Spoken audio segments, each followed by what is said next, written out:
নবী আলাইহিস সালাতু ওয়াস সালাম বললেন, আল মারউ মা মান আহাব্বা, যে যাকে ভালোবাসে তার সঙ্গেই সে তাকে বিবেচনা করা হবে। ইন্নাকা মা মান আহবাবতা, এরপরে ওই ব্যক্তিকে বিশেষভাবে লক্ষ্য করে বলেন, তুমি যাকে ভালোবাসো কিয়ামত তোমার তার সাথেই হবে। হযরত আনাস রাদিয়াল্লাহু আনহু বলেন যে ইসলাম গ্রহণের পরে এত আনন্দিত সাহাবায়ে কেরাম কোনোদিন হন নাই নবীজির এই হাদিস শোনার পরে যতটা আনন্দিত হয়েছে। কারণ সাহাবায়ে কেরামের আমল, তাদের নামাজ, তাদের তেলাওয়াত, তাদের সাদাকা, দান, এটা যে পরিমাণ ছিল তার চেয়ে বহু বহু বহু গুণ বেশি ছিল হুব্বুল্লাহ হুব্বুর রাসূল। আল্লাহকে তারা বেশি ভালোবাসতেন, পয়গম্বরকে বেশি ভালোবাসতেন। আল্লাহ এবং তার রাসূলকে ভালোবাসার এই মহান শক্তিশালী হাতিয়ার তাদের কাছে ছিল। এজন্য হযরত আনাস বলেন রাদিয়াল্লাহু তাআলা আনহু, সাহাবায়ে কেরাম ইসলাম গ্রহণ করার পরে এত বেশি আনন্দিত হন নাই যত বেশি আনন্দিত হয়েছেন সাহাবায়ে কেরাম এই হাদিস শোনার পর। মহান রব্বে কারীম আমাদেরকে আজকের এই দিন পর্যন্ত হায়াতকে লম্বা করে ঈমানের সাথে ইসলাম নিয়ে বেঁচে থাকার তৌফিক দান করেছেন। আজকে পবিত্র জুমার দিনে নামাজ আদায়ের জন্য আগে আগে আসার সুযোগ ও তৌফিক দান করেছেন। মহান রব্বে কারীমের সকল নিয়ামতের উপলব্ধি নিয়ে হৃদয়ের গভীর থেকে আল্লাহ রাব্বুল আলামিনকে রাজি খুশি করার জন্য শুকর আদায় করে বলি আলহামদুলিল্লাহ। মুহতারাম মুসল্লিয়ানে কেরাম, আজকে আপনাদের সামনে পবিত্র কোরআনে হাকিমের সূরাতুত তাওবা এর 119 নম্বর আয়াতে কারিমা তেলাওয়াত করার সৌভাগ্য পেয়েছি। তিরমিজি শরীফের 2370 নম্বর হাদিসটি আপনাদের সামনে পাঠ করার সুযোগ পেয়েছি। মহান রব্বে কারীমের অনুগ্রহ, ইহসান এবং তার তৌফিকের উপরে পূর্ণ আস্থা এবং বিশ্বাস রেখে তেলাওয়াতকৃত আয়াতে কারিমা পঠিত হাদিসকে সামনে রেখে জরুরি কিছু কথা আপনাদের সামনে আলোচনা করার চেষ্টা করব ইনশাআল্লাহ। মহান রব্বে কারীম যেন আমাকে তৌফিক নসিব করেন, আমাদের সকলকে সেই কথাগুলো ভালোভাবে বুঝে আমল করার, আমলে পরিণত করার তৌফিক নসিব করেন। আপনাদের মাধ্যমে সারা দুনিয়ার সকল মানুষের কাছে যেন এই দাওয়াতগুলো আল্লাহ তাআলা পৌঁছায় দেন, আমিন বলি আমিন। আজকের আলোচ্য বিষয় সৎ সঙ্গ অবলম্বন করুন, অসৎ সঙ্গ ত্যাগ করুন। সৎ সঙ্গ অবলম্বন করুন, অসৎ সঙ্গ ত্যাগ করুন। এই বিষয়টির উপরে পবিত্র কোরআন এবং হাদিসের ভান্ডার এই বিষয়ের উপরে আলোচনা দিয়ে ভরপুর।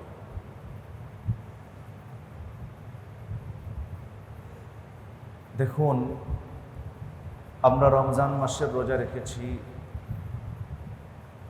এবং অনেকগুলো গুণে গুণান্বিত হয়েছি। প্রথমত, আমাদের মধ্যে গুনাহ ত্যাগ করার একটা যোগ্যতা তৈরি হয়েছে। 2 নম্বর, নেক আমলের উপরে একটা অভ্যাস তৈরি হয়েছে। 3 নম্বর, দোয়া, জিকির, কান্নাকাটি, আরাধনার একটা মানসিকতা তৈরি হয়েছে। 4 নম্বর, যাকাত, দান, সাদাকা ইত্যাদি প্রদান করার, আল্লাহর রাস্তায় দান করার একটা উদ্দীপনা আমাদের মধ্যে তৈরি হয়েছে। পবিত্র মাহে রমজানের উসিলায় আমরা অনেকগুলো গুণ অর্জন করতে পেরেছি এবং রোজার এটাও একটা উদ্দেশ্য যে আল্লাহর গুণে গুণান্বিত হন। আল্লাহ রাব্বুল আলামিন কিছু গুণ এমন রেখেছেন যেই গুণগুলো মানুষের মধ্যেও যেন পাওয়া যায় এটা রাসূলুল্লাহ সাল্লাল্লাহু আলাইহি ওয়াসাল্লাম আমাদেরকে নির্দেশ দিয়েছেন। হাদিসের ভিতরে এসেছে তাখাল্লাকু বিআখলাকিল্লাহ, তোমরা আল্লাহর চরিত্রে চরিত্রবান হও, তোমরা আল্লাহর গুণে গুণান্বিত হও। কোরআন শরীফের ভিতরে আল্লাহ তাআলা ইরশাদ করেন সিবাগাতাল্লাহ, এর অর্থ হলো তোমরা আল্লাহর গুণে গুণান্বিত হও। সিবাগাতাল্লাহ, তোমরা আল্লাহর গুণে গুণান্বিত হও, আল্লাহর রঙে রঙিন হও। ওমান আহসানু মিনাল্লাহি সিবাগা, রঙের দিক থেকে গুণের দিক থেকে আল্লাহর গুণের চেয়ে রঙের চেয়ে আর কি উত্তম কোনো রং হতে পারে? পারেন। তা আল্লাহর রঙে রঙিন হওয়া, আল্লাহর গুণে গুণান্বিত হওয়া, এর অর্থ কি? মনে রাখবেন, আল্লাহ তাআলার কিছু গুণ আছে যেই গুণগুলোর ক্ষেত্রে তিনি ওয়াহদাহু লা শারীকা লাহ, তিনি একক অদ্বিতীয়। যেমন গায়েবের এলেম সম্পর্কে এই গুণ আল্লাহ রাব্বুল আলামিনের শুধু, অন্য কারণ। সত্তার দিক থেকে আল্লাহ রাব্বুল আলামিন এক অদ্বিতীয়, তার মতো আর কেউ নেই। ওয়ালাম ইয়াকুল লাহু কুফুয়ান আহাদ। হায়াত, আল্লাহ রাব্বুল আলামিন যেমন ছিলেন তেমন আছেন তেমন থাকবেন। আল আন কামা কান ওয়ালাম ইয়ালকা জাওয়ালা।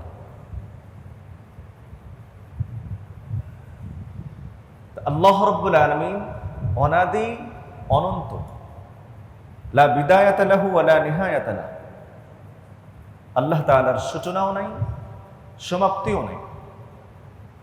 লা ইয়াজরি আলাইহি জামান, আল্লাহ রাব্বুল আলামিনের উপরে সময় কাল অতিবাহিত হয় না, মানে মহান রব্বে কারীমের উপরে এগুলোর কোনো প্রভাব চলে না। এসব গুণাবলী আল্লাহ রাব্বুল আলামিনের জন্য। কিছু গুণ আছে যেই গুণগুলো আল্লাহ তাআলা মানুষদের মধ্যেও অর্জিত হোক, পাওয়া যাক, এটা যেমন আল্লাহ তাআলা চান, রাসূলুল্লাহ সাল্লাল্লাহু আলাইহি ওয়াসাল্লামও চান। যেমন আল্লাহ রাব্বুল আলামিন আর রাজ্জাক, রিজিক দানকারী, আল মুতি, তিনি দানকারী। তো মহান রব্বে কারীমের এই গুণ, দান করার গুণ, আল্লাহ তাআলা নিজে চান যে আমার বান্দার মধ্যেও এই গুণগুলো অর্জিত হোক। আল্লাহ যেমন মুতি, দান করেন, বান্দাও যেন দানকারী হয়। মহান রব্বে কারীমের আরেকটি বৈশিষ্ট্য হলো, সিফাত হলো, গুণ হলো, তিনি খান না, তিনি পান করেন না। আল্লাহ তাআলা চান যে বান্দার মধ্যেও কিছু সময়ের জন্য এই গুণটা অর্জন হোক, খাওয়া থেকে বিরত থাকুক, পান করা থেকে বিরত থাকুক। এই ধরনের কিছু গুণ আছে, যেই গুণগুলো অর্জন করা হাদিসের মধ্যে এসেছে তাখাল্লাকু বিআখলাকিল্লাহ, তোমরা আল্লাহর গুণে গুণান্বিত হও, আল্লাহর চরিত্রে চরিত্রবান হও। সিবাগাতাল্লাহ, ওমান আহসানু মিনাল্লাহি সিবাগা, আল্লাহর রঙে রঙিন হও। পবিত্র মাহে রমজানের দীর্ঘ সিয়াম, কিয়াম ইত্যাদির মাধ্যমে আলহামদুলিল্লাহ আমরা এই ধরনের কিছু গুণ অর্জন করার সৌভাগ্য পেয়েছি। আমরা কিছু সময় খাওয়া থেকে বিরত থেকেছি, পান করা থেকে বিরত থেকেছি, খাহেসাতের তাকাজাগুলো, নফসের চাহিদাগুলো পূরণ করা থেকে বিরত থেকেছি, গুনাহ থেকে বাঁচার চেষ্টা করেছি। দান করার মতো একটা যোগ্যতা, মানসিকতা আমাদের মধ্যে তৈরি হয়েছে। অন্যের প্রতি সমবেদনশীল, সহমর্মী হওয়ার এই গুণগুলো অর্জন হয়েছে। এখন কাজ কি? মাহে রমজানের এই অর্জিত গুণগুলো যেন শাওয়ালেই শেষ না হয়ে যায়, বরং এখন সবচেয়ে গুরুত্বপূর্ণ বিষয় হলো অর্জিত সেই গুণগুলো আমাদের মধ্যে যেন সবসময় রয়ে যায়। এই শিক্ষা যেন আমরা নিজেদের জীবনে সর্বক্ষেত্রে যেন বাস্তবায়ন করতে পারি, এটা হলো বর্তমান সময়ের সবচেয়ে বেশি গুরুত্বপূর্ণ বিষয়। রোজার মাধ্যমে, মাহে রমজানের মাধ্যমে আমাদের অর্জিত গুণগুলো যেন 2-4 দিনের মধ্যেই যেন শেষ না হয়ে যায়, রমজানের শেষাংশেই যেন শেষ না হয়ে যায়, ঈদের আনন্দের নামেই যেন সব হাতছাড়া না হয়ে যায়, এটা খুব খেয়াল রাখা। তা না হলে আমাদের উদাহরণ হবে ওই ব্যক্তির মতো, যে ব্যক্তি তার দেহের জন্য পুষ্টিকর উপকারী খাবারগুলো গ্রহণ করলো, মাছ খেলো, সবজি খেলো, গোশত খেলো,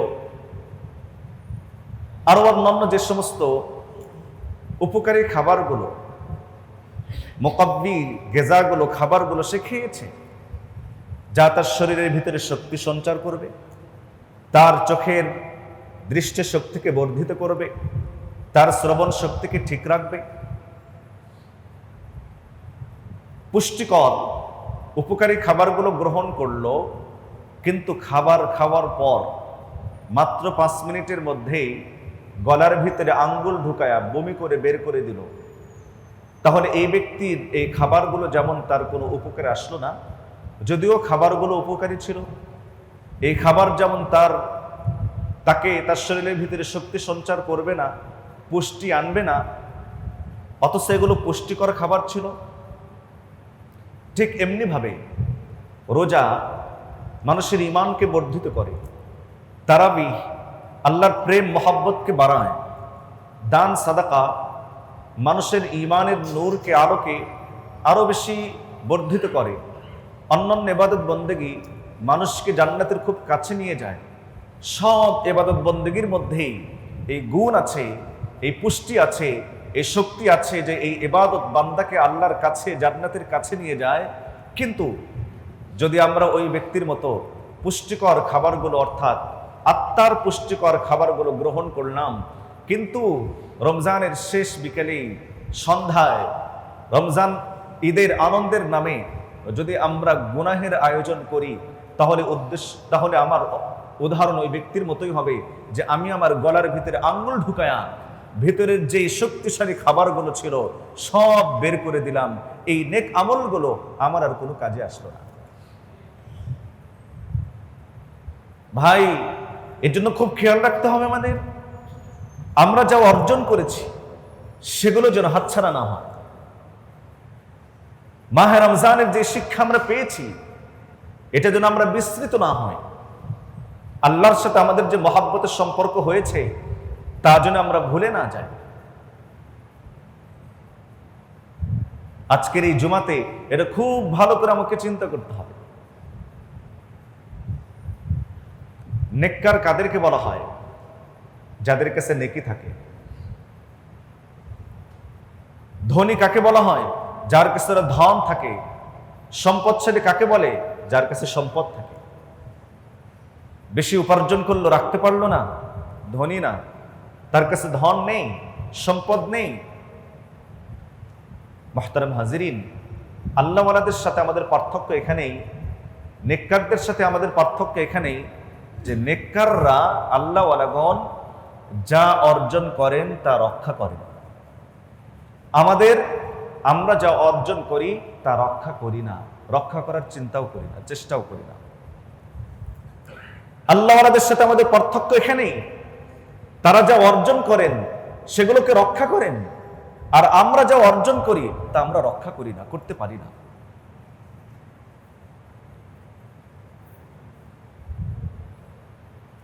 আমরা আমাদের নেক আমলগুলো রক্ষা করতে পারি না কেন? এর অনেকগুলো কারণ আছে। আমি আজকে শুধু একটা দিকের উপরে, একটা পয়েন্টের উপরে আলোচনা করব। আমরা আমাদের নেক আমলগুলো কেন রাখতে পারি না, একটা দিকের উপরে শুধু আলোচনা করা। সেটা হলো অসৎ সঙ্গ।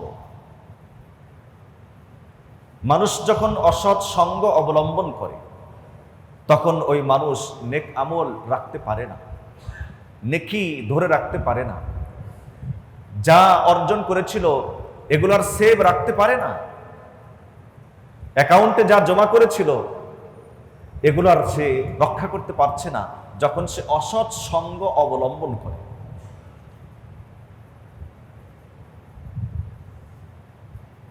অসৎসঙ্গ মানুষকে আল্লাহ রাব্বুল আলামিনের স্মরণ থেকে ভুলিয়ে দেয়, নেক আমল সমূহকে বরবাদ করে দেয়। অসৎসঙ্গ জাহান্নামে যাওয়ার চূড়ান্ত কারণ হয়।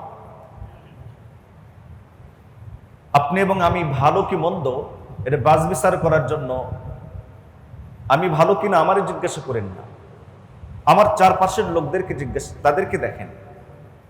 আপনি ভালো কিনা এটা জিজ্ঞাসা করার প্রয়োজন নেই।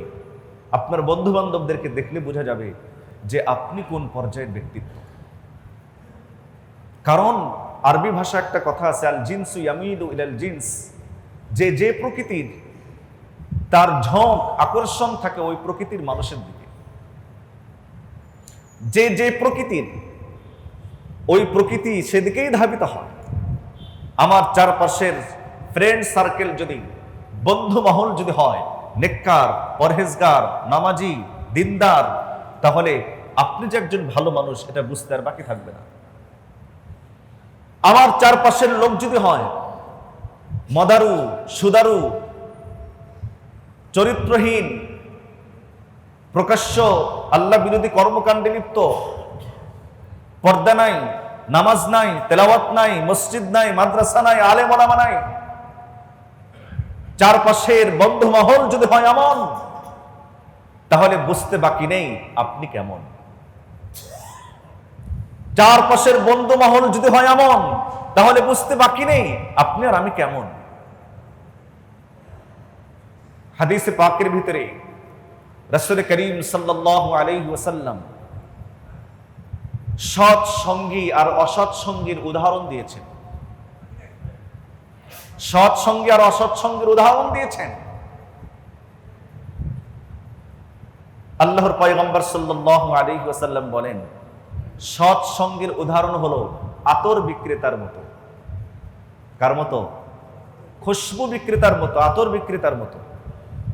তার কাছে গেলে, আতরের দোকানদারের কাছে গেলে হয়তো একটু আতর লাগায় দেবে, অথবা যদি লাগায় নাও দেয় তবুও চারপাশের আতরের সুঘ্রাণ নাকে আসবে, ঠিক না? নেককারদের উদাহরণ এরকম যে আপনি নেক পরিবেশে গেলে নেককারদের কারণে আপনিও কিছু নেকি করতে পারবেন।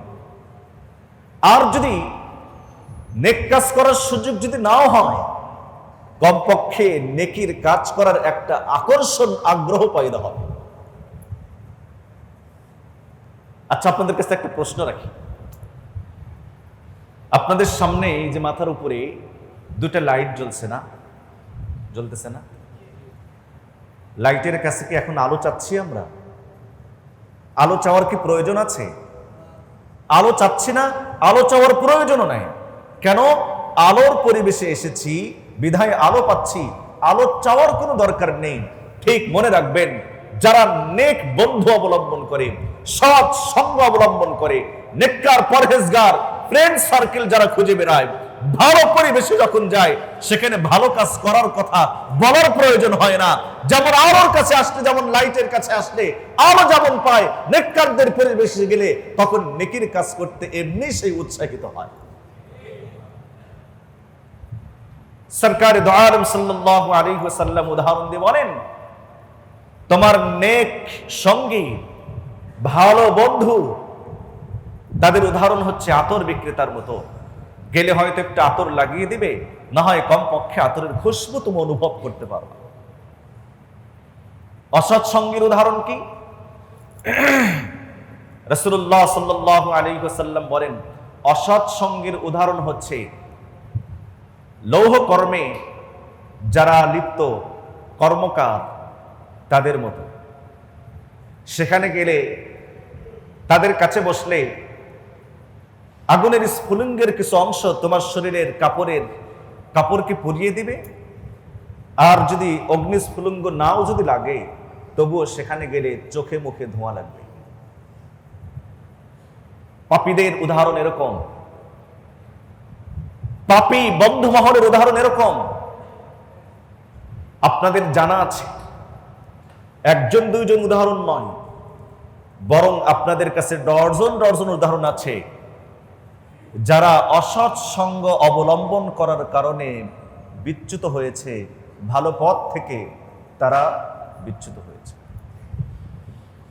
নেশায় ডুবে গিয়েছে শুধু অসৎ সঙ্গ অবলম্বন করার কারণে, নামাজ ত্যাগ করেছে বেনামাজিদের সঙ্গ অবলম্বন করার কারণে, সুদী কারবারে লিপ্ত হয়েছে সুদারোদের সঙ্গে সম্পর্ক রাখার কারণে, ঘুষ এবং দুর্নীতিতে আক্রান্ত হয়েছে ঘুষখোর আর দুর্নীতিবাজদের সাথে সঙ্গ অবলম্বন করার কারণে। তার মানে হলো শুধু বন্ধু মহল খারাপ হওয়ার কারণে, ফ্রেন্ড সার্কেল খারাপ হওয়ার কারণে বহু ভালো মানুষ, ভালো বাবার সন্তান, ভালো মায়ের ভালো সন্তান পথভ্রষ্ট হয়েছে। এরকম অনেক উদাহরণ দৃষ্টান্ত আপনাদের কাছেও আছে।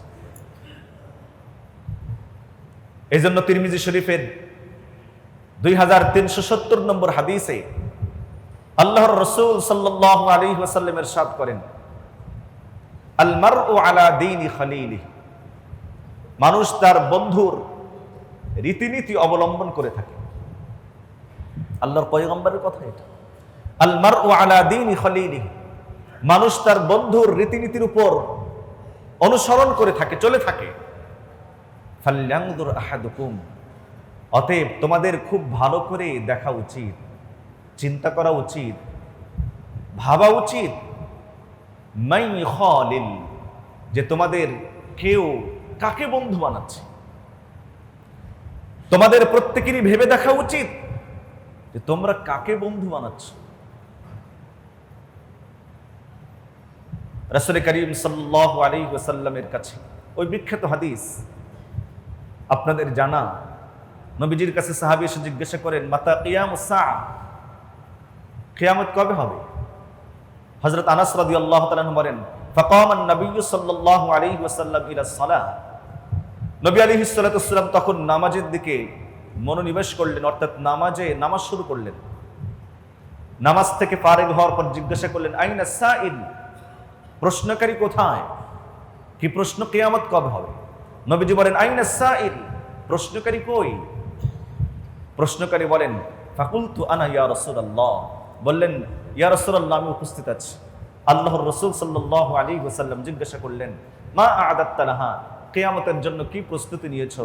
উনি বললেন, মা আ'দাত্তু লাহা বিকাসরাতি সালাতিন ওয়ালা বিকাসরাতি সিয়ামিন ওয়ালা সাদাকা, অধিক নামাজ, অধিক রোজা, অধিক সাদাকার মাধ্যমে কিয়ামতের জন্য আমি প্রস্তুতি গ্রহণ করতে পারিনি তেমন, তবে ওয়ালাকিন উহিব্বুল্লাহ ওয়া রাসূলা, তবে আমি ভালোবাসি আল্লাহ এবং তার রাসূলকে।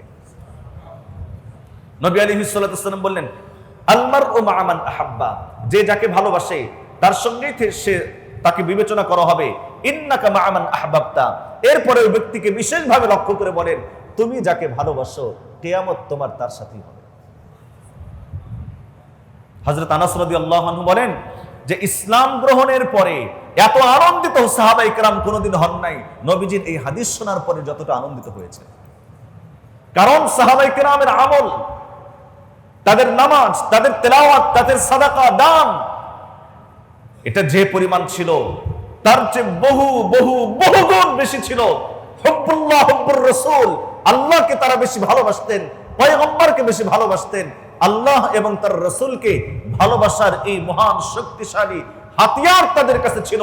এজন্য হযরত আনাস বলেন রাদিয়াল্লাহু তাআলা আনহু, সাহাবায়ে কেরাম ইসলাম গ্রহণ করার পরে এত বেশি আনন্দিত হন নাই যত বেশি আনন্দিত হয়েছেন সাহাবায়ে কেরাম এই হাদিস শোনার পর।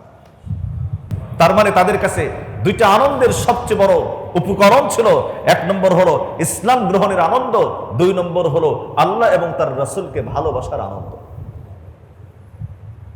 প্রিয় বন্ধুগণ, আজকে আমার রোজা এবং মাহে রমজান থেকে অর্জিত এই সিফাতগুলো, গুণাবলীগুলো, আমার এই যোগ্যতাগুলো, এগুলো যেন ধুলোয় মিশে না যায়, মাটিতে যেন মিশে না যায়। আমি যেন আগে যেমন ছিলাম এখন আবার তেমন থাকবো, এমন যেন না হয়, বরং অর্জিত গুণগুলো যেন আমরা রক্ষা করতে পারি। এই জন্য সবচেয়ে বড় গুরুত্বপূর্ণ বিষয় হলো সঙ্গ, সঙ্গ, সঙ্গ, সাহচর্য, বন্ধুত্ব। পবিত্র কোরআনে হাকিমে আল্লাহ রাব্বুল আলামিন এই বিষয়ে কয়েক জায়গায় আলোচনা করেছেন। কোরআন শরীফ আল্লাহ তাআলা বলেন সূরাত আত-তাওবার 119 নম্বর আয়াতে কারীম, রব্বে কারীম ইরশাদ করছেন, ইয়া আইয়ুহাল্লাযীনা আমানুত্তাকুল্লাহা ওয়া কুনু মা'আস সাদিকিন, হে মুমিনগণ তোমরা আল্লাহকে ভয় করো, ওয়া কুনু মা'আস সাদিকিন, আর সত্যবাদীদের সঙ্গী হয়ে যাও। কাদের সঙ্গী হয়ে যাও? সত্যবাদীদের সঙ্গী হয়ে যাও।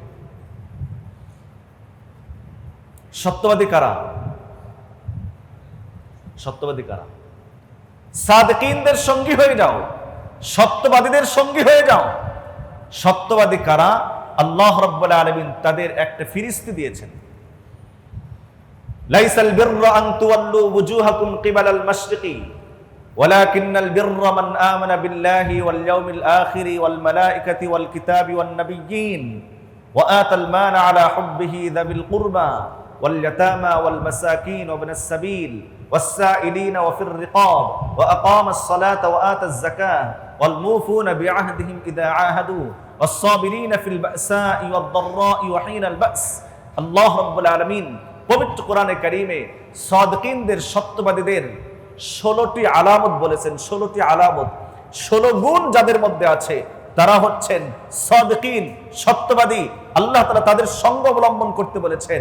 এই 16 গুণের মধ্যে বিশেষ একটা গুণ হলো যারা নামাজি, ওয়া আকামাস সালাহ, যারা নামাজি, ওয়া আতাজ যাকাত, যারা যাকাত প্রদান করে, ওয়াল মুফুনা বিআহদিহিম ইযা আহাদু, অঙ্গীকার করলে অঙ্গীকার পুরা করে, ওয়াস-সাবিরিনা ফিল বাসাই ওয়াদ দাররাই ওয়া হিনাল বাস, সমস্ত অবস্থায় সবর করে, ধৈর্য ধারণ করে।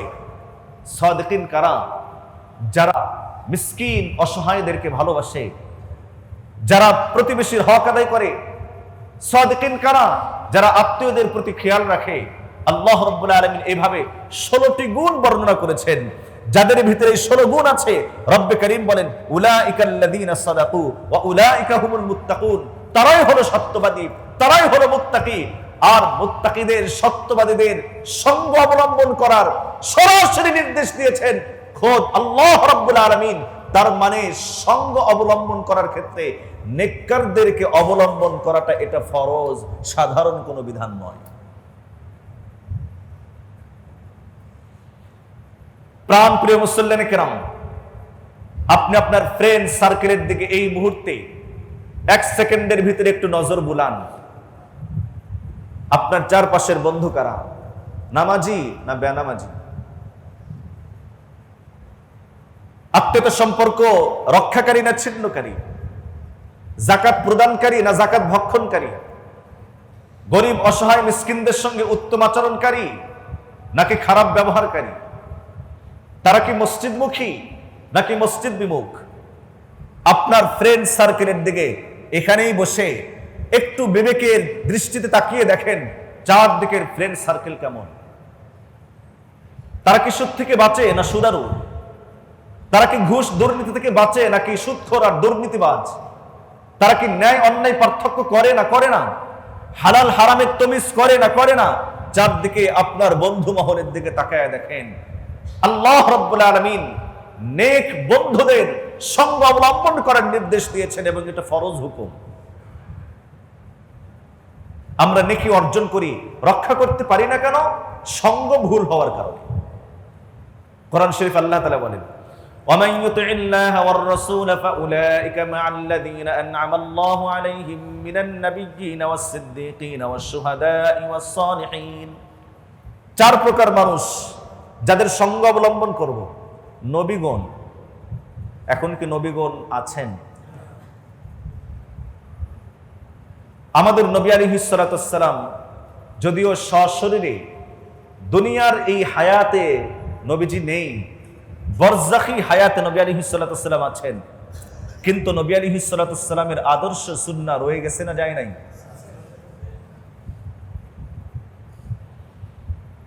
ওয়াসসিদ্দিকিন, সত্যবাদীদের অবলম্বন, সঙ্গ অবলম্বন করা। অশুহাদা, শহীদদের সঙ্গ অবলম্বন করা। শহীদদের, শহীদকে যে আল্লাহর রাস্তায় আল্লাহর জন্য জীবন দিয়েছেন, তো সে তো চলেই গেছে দুনিয়া থেকে, তাহলে তাদেরকে অনুসরণ কেমনে করব? যারা শহীদি তামান্না নিয়ে ফেরি করে বেড়ায়, আল্লাহর দ্বীন আল্লাহর জমিনে প্রতিষ্ঠিত করার অক্লান্ত পরিশ্রম করে, ঝুঁকিপূর্ণ পদক্ষেপ গ্রহণ করে আল্লাহর দ্বীন আল্লাহর জমিনে কায়েম করার জন্য, বলে তাদের সঙ্গ অবলম্বন করো। as-salihin, নেককারদের সঙ্গ অবলম্বন করো। এই 4 প্রকারের কথা আল্লাহ তাআলা সূরাতুন নিসার ভিতরে বলেছেন। ভাই বোন, যদি সৎ সঙ্গ অবলম্বন করতে না পারি, সঙ্গটা যদি ভুল হয়ে যায়, জাহান্নামে যাওয়ার কারণ হবে। কোরআনে কারীম আল্লাহ তাআলা অনুসারী এবং অনুসৃত 2 প্রকার ব্যক্তির ঝগড়া উল্লেখ করেছেন আল্লাহ তাআলার সামনে। ময়দানে মাহশারে আল্লাহ রাব্বুল আলামিনের সামনে, জাহান্নামের ভিতরে আল্লাহ রাব্বুল আলামিনের সামনে অনুসারী অনুসৃত 2 প্রকার ব্যক্তির ঝগড়া উল্লেখ করেছেন। কসম আল্লাহর, আমি একটু বানিয়ে বলছি না, আল্লাহর কোরআন বলছে। কি বলে? ইয়াউমা তুকাল্লাবু ওয়াজুহুহুম ফিন-নারি ইয়াকুলুনা ইয়া লাইতানা আতা'না আল্লাহ ওয়া আতা'না আর-রাসূলা। স্মরণ করো ওই দিনকে, সূরাতুল আহজাবের আয়াত, যেদিন তাদের চেহারাগুলো আগুনের ভিতরে উলট পালট করা হবে। মাছ ভাজছেন কোনোদিন? না হয় মাছ ভাজা দেখেছেন। ভালো করে পোড়ানোর জন্য এপিট ওপিট করা হয়, উলট পালট করা হয়। ইয়াউমা তুকাল্লাবু ওয়াজুহুহুম, স্মরণ করো এই দিনকে যেদিন তাদের চেহারাগুলোকে উলট পালট করা হবে, এপিট ওপিট করা হবে। কোথায়? ফিন্নার, জাহান্নামের জ্বলন্ত আগুনের ভিতরে। ইয়াকুলুন, সেদিন মানুষগুলো আফসোস করে বলবে, ইয়া লাইতানা, হায় আফসোস, দুর্ভোগ আমাদের জন্য, আতা'না আল্লাহ ওয়া আতা'না আর-রাসূলা, আফসোস আমাদের, আমরা আল্লাহ এবং তার রাসূলের আনুগত্য কেন করি? যদি করতাম। শেষ নয় এখানে, আল্লাহ তাআলা আরো বলেন, ওরা বলবে, ওয়াকালু রাব্বানা ইন্না আতা'না সাদাতানা ওয়া কুবারা'ানা, হে আমাদের রব, আমরা অনুসরণ করেছি সাদাতানা, আমাদের নেতাদের, ওয়া কুবারা'ানা, আমাদের বড়দের। সাদাত সাইয়্যিদুন শব্দের বহুবচন, সাইয়্যিদ মানে নেতা, কুবারা কাবীরুন শব্দের বহুবচন, এর অর্থ হলো বড়। আমরা অনুসরণ করেছি নেতাদের, আমরা অনুসরণ করেছি বড়দের। তবে সব নেতার অনুসরণ নিষেধ নয়, সব বড়র অনুসরণ নিষেধ নয়। কাদের অনুসরণ নিষেধ, কাদের অনুসরণ আফসোসের কারণ হবে? আল্লাহ তাআলা নিজে বলেন, তারা সেদিন বলবে, ফাআদাল্লুনাস সাবিলা, আমরা আমাদের নেতাদের আর বড়দের অনুসরণ করেছি আর তারা আমাদেরকে পথভ্রষ্ট করেছে। অতএব সেই ধর্মীয় গুরুর অনুসরণ করা নিষেধ, যার অনুসরণ মানুষকে আল্লাহর দ্বীন থেকে ভুলায় দেয়, ওই ধর্মীয় গুরুর অনুসরণ করা নিষেধ। যে ধর্মীয় গুরুর অনুসরণ করলে জাহান্নামের পথের দিকে অগ্রসর হওয়ার আগে ওই ধর্মীয় গুরুর অনুসরণ করা নিষেধ। যার অনুসরণ করলে নামাজ পড়া লাগে না, রোজা রাখা লাগে না, পর্দা করা লাগে না, ওই ধরনের ধর্মগুরু নয়, তারা হলো জাহান্নামে যাওয়ার জন্য গুরু। যার অনুসরণ করলে আদর্শ ধরে রাখা যায় না, যার অনুসরণ করলে দুর্নীতি থেকে বাঁচা যায় না, যার অনুসরণ করলে সুদ থেকে বাঁচা যায় না, যার অনুসরণ করলে মসজিদে আসা যায় না, যার অনুসরণ করলে কোরআন পড়া যায় না, এমন নেতা এবং বড়দের অনুসরণ করা কোরআনে কারীমের দৃষ্টিতে জায়েজ নয়। ফাআদাল্লুনাস সাবিরা, আল্লাহ তাআলা আমাদেরকে পথভ্রষ্ট করেছে। ভাই আমার কলিজার আঙ্গুল আপনাদেরকে দেওয়ার চেষ্টা করছি। আজকে আমরা নেকি অর্জন করি, রক্ষা করতে পারি না কেন? সঙ্গ ভুল হওয়ার কারণে। কোরআন শরীফে আল্লাহ তাআলা ইরশাদ করেন, সামনে আরো আলোচনা আছে, আমি এখানে ব্রেক করলাম। কোরআন শরীফে আল্লাহ তাআলা আলোচনা করেন, কি বলেন? وقال الذين كفروا لن نؤمن بهذا القرآن ولا بالذي بين يديه ولو ترى إذ الظالمون موقوفون عند ربهم। নবীজি, আপনি যদি দেখতেন, إذ الظالمون موقوفون عند ربهم, অপরাধীরা যখন তাদের রবের সামনে দাঁড়িয়ে থাকবে, কেমনে দাঁড়িয়ে থাকবে? আল্লাহু আকবার। কোরআন শরীফ আল্লাহ তাআলা বলেন, ইয়ানজুরুনা মিন তারফিন খাফি, মাথা নত করে দাঁড়িয়ে থাকবে, চোখ তুলে তাকানোর সাহস পাবে না, চোখের কোণা দিয়ে আশপাশে দেখার জন্য চেষ্টা করবে, চোখ তুলে তাকানোর সুযোগ পাবে। দেখেন নাই অপরাধীকে যখন হাতে পায়ে বেরি পরানো হয়, আদালতে উপস্থিত করা হয়, তখন তাদের পরিস্থিতি কেমন থাকে? ইয়ানজুরুনা মিন তারফিন খাফি। নবীজি আপনি যদি দেখতেন যখন অপরাধীরা তাদের রবের সামনে দাঁড়িয়ে থাকবে, ইয়ারজিউ বা'দুহুম ইলা বা'দিল কওল, পরস্পর একে অপরের দিকে কথা ঘুরিয়ে দিবে, ফিরিয়ে দিবে, তার মানে তর্কে জড়াবে। তর্কের ভাষা কি হবে? কারা কি বলবে? আল্লাহ তাআলা নিজে বলেন, ইয়াকুলুল লাযীনা ইসতুদঈফু লিল লাযীনা ইসতাকবারু, দুর্বলরা সবলদেরকে বলবে, অনুসারীরা অনুসৃত ব্যক্তিদেরকে বলবে, কি বলবে? লাউলা আনতুম লাকুন্না মুমিনিন, আরে তোরা যদি না থাকতি তাহলে আমরা তো আল্লাহর দ্বীন গ্রহণ করে মুমিন হয়ে যেতাম। অনুসারীরা বলবে অনুসৃত ব্যক্তিদেরকে, আরে তোরা যদি না থাকতি লাকুন্না মুমিনিন, তাহলে আমরা ঈমান গ্রহণ করে মুমিন হয়ে যেতাম।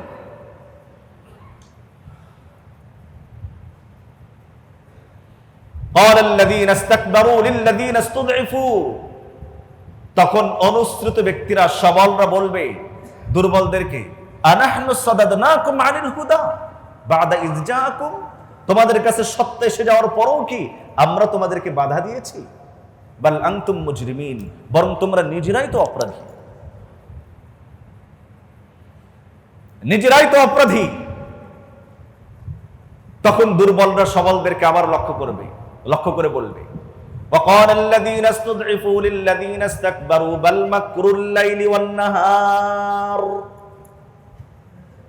দুর্বলরা সবলদেরকে বলবে সত্য আসার পরে তোমরা আমাদেরকে জোর করে বাধা না দিলেও, বাল মাকরুল লাইলি ওয়ান নাহার, দিন রাত 24 ঘন্টার ষড়যন্ত্র তোমাদের অব্যাহত ছিল, ঠিক না? বাল মাকরুল লাইলি ওয়ান নাহার, রাত আর দিনের ষড়যন্ত্র অব্যাহত ছিল। ইস্তা'মুরুনানা আন নাকফুরা বিল্লাহ ওয়া নাজআলা লাহু আনদাদা, কারণ তোমরা আমাদেরকে আদেশ করতা আমরা যেন আল্লাহকে অমান্য করি, আল্লাহর সঙ্গে যেন অন্যদেরকে শরীক করি। ওয়া আসরুন নাদামা লাম্মা রাআউল আযাব, এসব তর্ক বিতর্ক কোনো লাভ হবে না। সবার জন্য অবধারিত শাস্তিতে অবশ্যই লিপ্ত হতে হবে, যেতে হবে সেখানে জাহান্নামের দিকে। তখন তারা নিজেদের লজ্জাকে গোপন করার চেষ্টা করবে, লজ্জাকে গোপন করার চেষ্টা করবে, কিন্তু কোনো লাভ হবে না। মুহতারাম হাজিরিন, এটা হলো কোরআন কারীমের বক্তব্য। আমরা যে নফসের তাড়নায় তাড়িত হয়ে, শয়তানের প্রতারণায় প্রতারিত হয়ে যে অন্যায় করি না, শয়তানও কিয়ামতের দিন আল্লাহ তাআলার সামনে আমাদের থেকে সম্পর্ক বিচ্ছিন্ন করবে।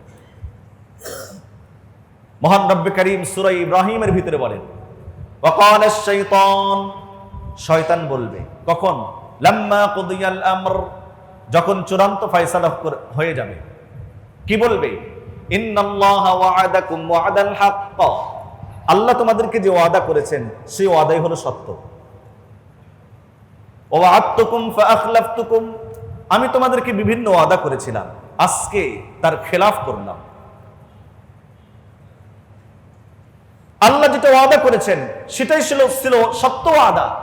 ওয়া'আদতুকুম ফাআখলাফতুকুম, আমি যে ওয়াদা করেছিলাম তার খেলাফ করলাম। এখন মা কানা লি আলাইকুম মিন সুলতান, শয়তান সেদিন উচ্চ কণ্ঠে বলবে, সরো, আমার বিরুদ্ধে তোমাদের কোনো অভিযোগ নাই, থাকতে পারে না, কারণ তোমাদের উপর আমার কোনো কর্তৃত্ব ছিল না। তবে শয়তানকে দোষারোপ করি, ইল্লা আন দাউতুকুম, আমি যেটা করেছি সেটা হলো তোমাদেরকে গুনার দিকে ডেকেছি। ইল্লা আন দাউতুকুম, আমার কাজ এতটুকু ছিল, তোমাদেরকে গুনাহের দিকে আহ্বান করেছি। ফাস্তাজাবতুম লি, তোমরা আমার ডাকে সাড়া দিয়েছো।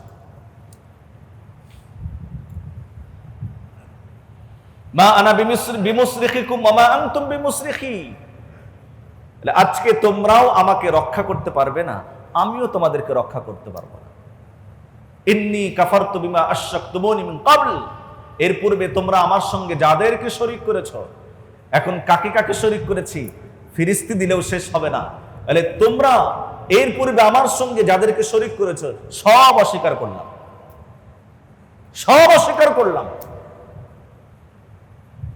প্রিয় ভাইগণ, একবার চিন্তা করে দেখেন না, আমার ফ্রেন্ড সার্কেল যদি আমাকে জান্নাতে যাওয়ার কারণ হিসাবে যদি আমার সামনে না আসে, তাদেরকে আজকেই ত্যাগ করা উচিত, বরং তাদেরকেও জান্নাতি বানানোর জন্য আমার চেষ্টা করা উচিত। আল্লাহ রাব্বুল আলামিন সূরাতুল হাশরের ভিতরে এক মজার গল্প বলেছেন, সংক্ষিপ্ত আকারে একটা ঘটনা আল্লাহ তাআলা ইঙ্গিত করেছেন। আগে আয়াতে কারিমার তরজমাটা শোনেন। আল্লাহ তাআলা বলেন, কামাসালিশ শাইতান, তার উদাহরণ হলো শয়তানের মতো। কার মতো? ইয ক্বালা লিল ইনসানি কুফর, যখন সে মানুষকে বলে তুমি কুফরি করো। ফালাম্মা কাফারা, ওই লোকটি যখন, মানুষটি যখন কুফরি করে, গুনাহ করে, ক্বাল, তখন শয়তান বলে ইন্নী বারিউম মিনকা, আমি তোমার থেকে সম্পর্ক বিচ্ছিন্ন, তোমার সাথে আমার কোনো সম্পর্ক নাই। ইন্নী আখাফুল্লাহ রাব্বাল আলামিন, আমি আমার রবকে ভয় করি, যিনি জগৎ সমূহের রব, আল্লাহকে ভয় করি। আল্লাহ তাআলা পরিণাম বলেন, ফাকানা আকিবাতাহুমা আন্নাহুমা ফিন নারি খালিদাইনি ফিহা, এই উভয়ে অর্থাৎ শয়তান এবং শয়তানকে যে অনুসরণ করেছে, অনুসারী অনুসৃত, ফাকানা আকিবাতাহুমা, তাদের শেষ পরিণাম হলো আন্নাহুমা ফিন নার, জাহান্নামের ভিতরে থাকবে তারা কতদিন?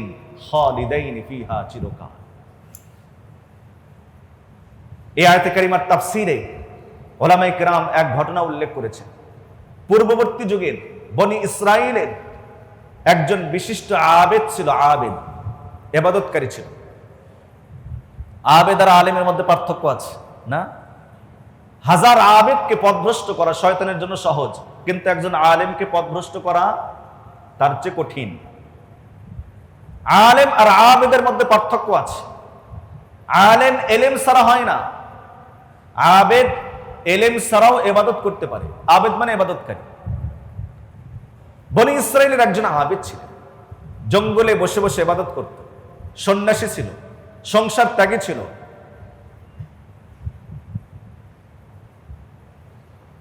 উপার্জন করত না, আল্লাহর উপরে তাওয়াক্কুল করে থাকতো, যৎসামান্য যা খাবার জুটত খেত, না হলে না খেয়ে থাকত। সর্বক্ষণ ইবাদত বন্দেগীর মধ্যে কাটানোর চেষ্টা করত। সর্বশেষ শয়তানেরা পরামর্শে বসছে। ওরা কিন্তু মাঝে মধ্যে পরামর্শে বসে, এবং ওদের পরামর্শের কথাও কোরআন শরীফে আসছে। সূরাতুল মুজাদালার ভিতরে আল্লাহ তাআলা শয়তানদের পরামর্শের কথা আলোচনা করেছে। আপনারা তো কোরআন পড়েন না, কোরআনের ধারের কাছেও তো আসেন, একটু পড়ে দেখেন, বোঝার চেষ্টা করেন। যা হোক, শয়তানরা পরামর্শে বসছে এই লোকটাকে কি করে পথভ্রষ্ট করা যায়। মনে রাখবেন মুসলমান বন্ধু, যে যে তক্কার, শয়তান তাকে ধোঁকা দেওয়ার জন্য ওই তক্কার লোক সাজে। শয়তান যদি কোনো আবেদকে ধোঁকা দিতে চায়, তাহলে তখন তাকে আবেদের সূরত অবলম্বন করালেন। বর্তমান সময়েও আমার বাংলাদেশ সহ সারা পৃথিবীতে, বিশেষ করে আমাদের ওই উপমহাদেশে, মানুষের ঈমান হারানোর জন্য, ঈমানকে কেড়ে নেওয়ার জন্য ঈমানদারের সূরত অবলম্বন করে বিভিন্ন দরবার খুলেছে। কারণ ঈমানদারদের ঈমান চুরি করার জন্য ঈমানদারের সূরত অবলম্বন না করলে হবে না। মসজিদে মাঝে মধ্যে জুতা চুরি হয় না? মুসল্লিরা চুরি করে? কথা বলে না। মুসল্লিরা চুরি করে? আমি তো বলি, মসজিদে তো মুসল্লি জুতা চুরি করে না, চোর হলো মুসল্লি সাজে। ঠিক না? চোর কি সাজে? মুসল্লি সাজে। ঠিক এমনি ভাবে ঈমান চোরেরা ঈমানদের সূরত অবলম্বন করে ঈমানদার সাজে। বনি ইসরাইলের সেই আবেদকে ধোঁকা দেওয়ার জন্য শয়তান সবচেয়ে বড় আবেদ সাজলো। ভালো করে জুব্বা কুব্বা পরে নেক সূরত অবলম্বন করে পার্শ্বে একটা আস্তানা করে সেখানে সে ইবাদত বন্দেগী শুরু করলো। এখন প্রকৃত আবেদ যে, সে চিন্তা করে দেখে যে ও তো আমার চেয়ে আরো বেশি ইবাদত করে। আস্তে আস্তে তার দিকে আকৃষ্ট হয়েছে, ধাবিত হয়েছে। শেষ পর্যন্ত তাদের সঙ্গে সম্পর্ক হয়েছে, শয়তানের সাথে আবেদের সম্পর্ক দেখেন কিভাবে নষ্ট হয়। মানুষের মধ্যে আল্লাহ তাআলা শয়তানদেরকে একটা প্রভাব শক্তি দিয়েছেন, ওরা চাইলে কোনো মানুষের উপরে বদনজর করতে পারে। এই শক্তি মানুষের চোখের মধ্যেও আছে। ইন্নাল আইনা হাক্কুন, নবীজি বলেন বদনজর লাগা এটা সত্য। যদি তকদীরকে কেউ যদি আগ বেড়ে চলে যেত, তাহলে মানুষের এই কুদৃষ্টি তকদীরকে আগ বেড়ে চলে যেত। ইন্নাল আইনা হাক্কুন। যা হোক, শেষ পর্যন্ত শয়তান কি করতো? মানুষের মধ্যে বদতাসির করতো, আর এই লোকটাকে বলতো যে তুমি ফু দাও ভালো হয়ে যাবে। এখন আমরা তো অনেক ফু বাবা আছি, ফু দিলেই ভালো হয়ে যায়, মনে করি এই হলো সবচেয়ে বড় বুজুর্গ।